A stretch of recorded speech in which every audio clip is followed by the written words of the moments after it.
Mike Abelson, New Hampshire Union leader. John, everyone knows that offense they have. What was it like for you watching the adjustments, like always seem to be adjusted to and answered by the Big Red today? Yeah, obviously got off to a lead and always kept the lead. And they put pressure on you the whole game.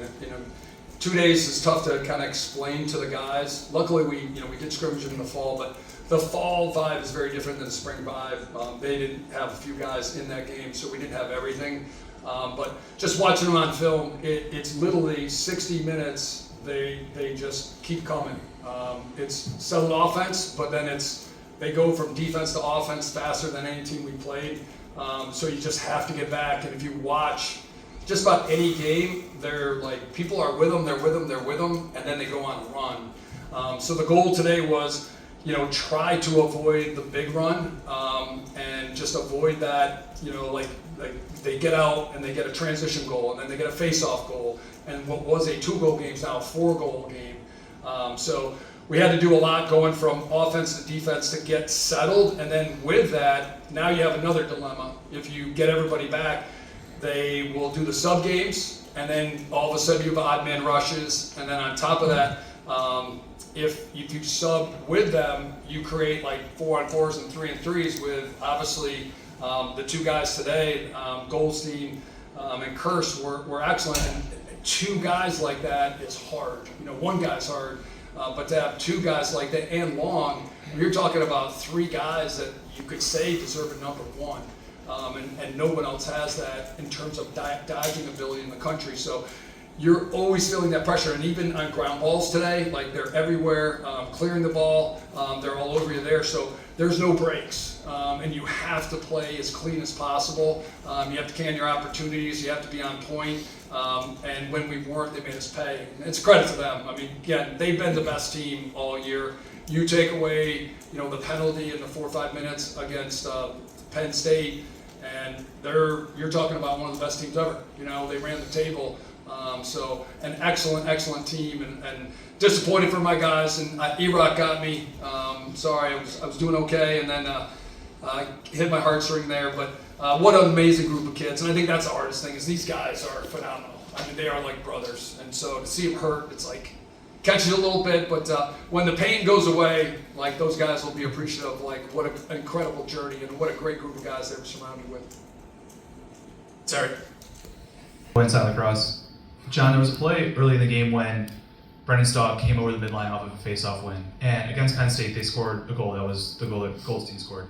You guys solved it by having Daniel Kelly go over the line, and there was no opportunity. It's an example of the lessons you try to teach in a 30-hour window. Can you describe some of the other things like that you've emphasized, and also a couple of things you noticed in the game that you're like, if we had 5 days, maybe we would have been able to get to that? Yeah, geez, you look at what CJ did in the second half, and I think, having been in this tournament, played 2 games in 3 days, if you have a guy that can put you on his back, and you look at all the championship teams, not every team has one, but you have a decided advantage when you have that guy to kind of pull you through. And CJ's been that guy, he just has all year. He's been amazing. I know he's been dinged up a little bit.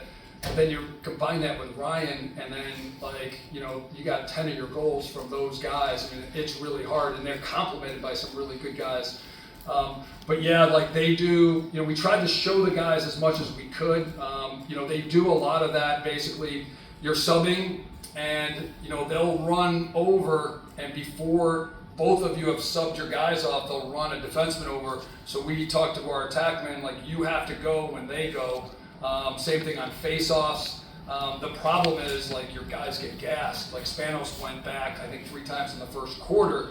And so you have to, like, stay in line with that. Same thing with face-offs. We spent a lot of time on face-offs because, that guy, Cascadin, will go forward and he can hammer the ball. And I think he had 10 goals on the year. So, he's doing a great job there. So we want to take away transition. We want the sub-games, they'll start running towards the midline.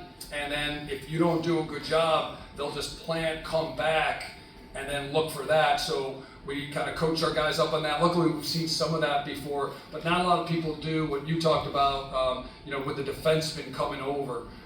So that was something that we kind of walked through yesterday. And then just with them, again, reducing the numbers. If you don't give them breaks, then you're caught with a lot of offensive guys on, and then they're going to go through the sub games. But again, even like early in the game, I think they went 3-on-3. Man, and I thought we did a great job. Like CJ went under, we thought we had the ball back. They got it back, and then they scored. And it was like, we just had so many times where, one, we failed to clear, and it killed us, and that killed us. And there were a lot of ground balls today. I would say we got some of them, but I thought there were a lot of 50-50 grounders in the middle. And in those tough ones, I felt like they got more of those than we did. It's not like effort. I think our kids cared. They, obviously put their hearts out there. But I felt like Cornell just kept coming up with those. So you're kind of feeling, all right, we're down, we're trying to come back, but they just kept getting those ground balls. But that's what they've been all year. They've been great. Coach, I'd like to go back to those clears, specifically in that fourth quarter. 3 of the first 4 were unsuccessful. What did they throw at the team, which has been so successful with the clear this year, that just made things more difficult? Yeah, Erock lost one in the sun. Will threw one to him, and he just missed it. And he's like, yeah, I just lost it. Just kind of lofted it over. And then 2 times we just didn't do a great job with our spacing. And part of it was we were gassed. Our inside guys didn't move as well as we normally do, and they ride you really well. They'll kind of give you one look, and then as you try to throw the ball across, CJ would kind of sort of go down to the goalie, which would open up a guy, but instead of running towards the middle and shortening that pass, we tried to throw a longer pass, and somebody else did the same thing. We watched it on film, and basically that's what they do, but their ride is so good. Those 3 guys are all fast, they're athletic, and when your best player is arguably the best rider, it rubs off on everybody. And again, that's just CJ being CJ, making plays. We'll go to the side here, and then we'll come back down front. Yeah, Bruce Posner from Terp Talk Radio and TerpTalk.com. Coach, 2 things, 2 quick questions. This weekend, the last 40 hours, we heard CJ had a broken hand, something was wrong with his shoulder, he had a leg injury. Did any of that play into your thoughts as to who guarded whom? Nah, you kind of look at it, choose your poison. The problem is, you got those 2 guys, and you got Long, you got 3 guys that are pretty good. And a couple of years ago, Mikey Long was playing more of Goldstein's role. All 3 of those guys are going to be a problem. CJ's their best guy, and kind of showed it today. Goldstein is terrific, and I don't want him to be slighted. But one guy's the player of the year. The other guy down the road could be. He's that good. He was that good today. The problem is if you pay too much attention to those guys, they're gifted in terms of passers and vision, that they'll open up things for everybody else. And Coach, how agonizing was it that it seemed like we kept getting them within 1 goal, and they would answer? I don't remember a game like that we've been involved in, where just like when we had to get that goal or that stop, it didn't happen. Yeah, I was proud of our guys. We got to within 1, plenty of time left. We had a shot, we didn't get it. And then, again, they come down. It seemed like they always answered. And then just some self-inflicted wounds. Part of that could be fatigue. Our kids have been great all year. Like I said, I always look at myself and go, what could I have done differently, and how could I have set them up for success? Our kids have done everything we've asked. They've been phenomenal, and that's the hard part. Like Erock, just his emotion. Like these guys have been unreal. And again, the best team all year has been Cornell, but obviously you're going to go into a game believing you can do it. We'd never do anything other than that. We're always going to prepare like we're going to win. We're going to believe. And so when it doesn't go that way, you feel for the kids, especially a group like this, that so much pride, so much effort, so much sacrifice. But I know these guys, and I told all the seniors, I try to get them one-on-one. These guys are so ready for life. They're going to crush it. These guys know how to work hard. They know how to treat people. They know how to fix problems, find solutions, work with each other. They're good leaders. They care about others. Man, these guys, and that's a big part of what we do, right? Get them ready for what's next. We got time for a couple more. We'll come down front and then off to the side. Right here. Just tell us just how. I can hear you. Yeah. I'll repeat it. No, it's cool. I'm happy. Like this. Okay. Just how, kind of following what I was asking Will earlier about, having been here last year and kind of what you would make of what this season has ultimately been for you guys, given that, you find yourself in the same spot, but obviously a different kind of game and a different kind of season this year. Yeah, obviously the expectations and standards don't change. You have an ultimate goal in mind, and you have a lot of goals along the way. But you kind of look at it, right? You try to be a realist. It's hard to get here every year. It's hard. I don't ever take it for granted. You just never know if you'll make it. But these guys believed. I mean, you kind of look back. We lose the Player of the Year. In Ajax, we lose a generational face-off guy. We lose 7 out of our top 11 scorers, so we kind of rebuild things.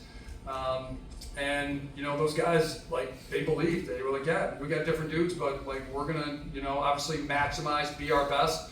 And if we are, hey, who knows? And so I appreciate the guys, their mindset. Our coaches did a phenomenal job. They do. Our staff, our administration. They're very supportive.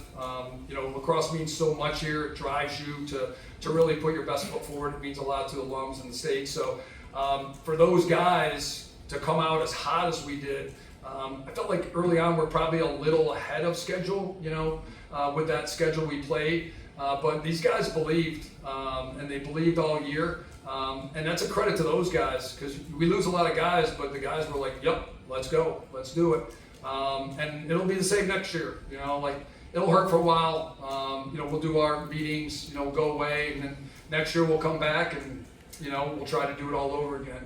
But to your point, you try to learn some things, you try to look, and we'll look at the film, we'll talk to the guys, where could we be better? I know this year we were definitely more unified and more on the same page than last year. And that was something, we were at times last year a disaster. We just were. When we were good, we were really good, and when we were bad, we were really bad. We had a couple bad moments for sure, but for the most part, we responded and it didn't get too far off track. That's a credit to these guys, the seniors that we had. Everybody was on the same page. There was never a moment all year where we had issues. I had no off the field issues. The guys, we were top male GPA team in the fall. The guys were unified. It's Saturday morning before the playoffs, and Camden, our boy from Team Impact's at the hotel, and our guys are hanging out with him. They could be getting ready for the game. They could be focused on themselves, and they're focused on a young guy that's battling through an illness. To me, it's pretty awesome. Wrap things up over here. Coach Chamberlain Bauder with Finger Lakes 1. Just Logan McNaney obviously has been a staple of this team for so long. Being a guy from Corning as well, just what has he meant to you over his time in Maryland? Yeah, he's a special dude from a special family, from a special place. I'm so thankful for where I grew up. Just great people, great values, and Logan represents that town so well. Again, hardworking people, but really good people, good values, and Logan exemplifies that. He's ultra competitive. He's going to go out there and obviously do a great job and try to do his best. Yet, he takes off that helmet and you see this boyish face, this young guy, and you're like, how is that you? Consistent, modest, team first guy, will do anything for his teammates. Gave us always, when we weren't doing well, always gave us confidence, and we have some moments, whether it's today or other days, bring it in, and it's having that quarterback that's guys, I got you. So that definitely meant a lot to the guys.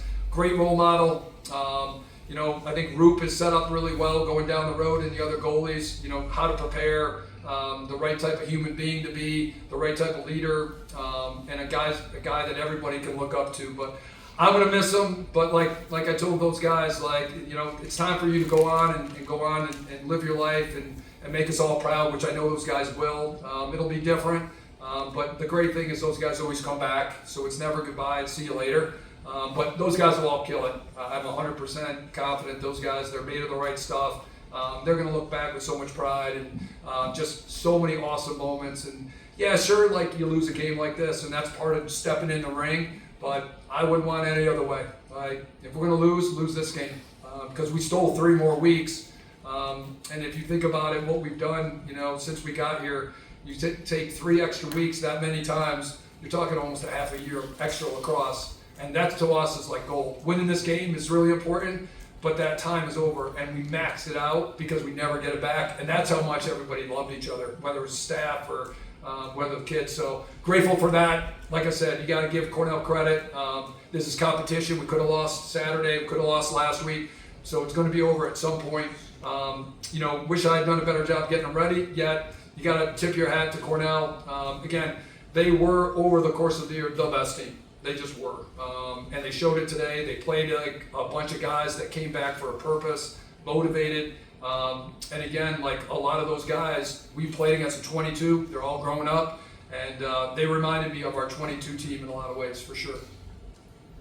John, thank you. Congrats on the season. Thank you. Appreciate it. Thanks, everyone.